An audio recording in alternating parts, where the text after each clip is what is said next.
Alaska, the wild frontier. We all know what makes the nature so great, but today, I, Laura, am here to tell you about my town's little piece of man-made greatness.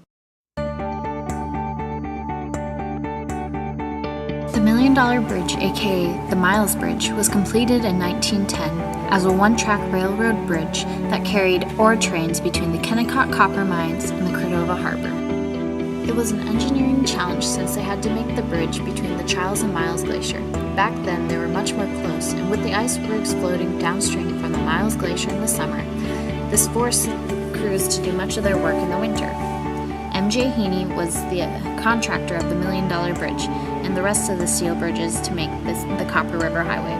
After the bridge was finished, it was to have said to been smooth sailing from there. The Million Dollar Bridge was first named after the Miles Glacier, but after finding out how much it cost, it adopted another name, the Million Dollar Bridge. It actually costed $1,424,774 when built, and was the world's first example of major Arctic engineering. After the copper mines closed in 1938, the work began on converting the old railroad into a highway, but the Good Friday earthquake in 1964 damaged both the bridge and much of the old railroad bed north to Chitina, and the segment may never be open to auto travel again. Only a remainder of the track bed is now open on the Copper River Highway west of the Million Dollar Bridge to Cordova and the McCarthy Road from Chitina for only a few miles. The Good Friday 1964 earthquake. March 27th, 1964, at 5:36 p.m. is when the earthquake hit.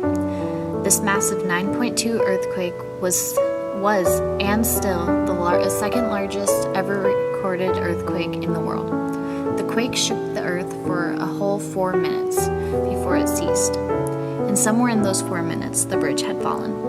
While asking around, I found out that almost all the bridges on the way out from Cordova to the Million Dollar Bridge had also fallen. After all these years, the city of Cordova and the state of Alaska have just finished the first step of fixing the bridge in the fall of 2009. This one step of a 3-year project that consisted of a deck replacement, new parapets, substructures, steel painting, widening of the bridge, and roadway approach work and upgrades to the guide rails is finished.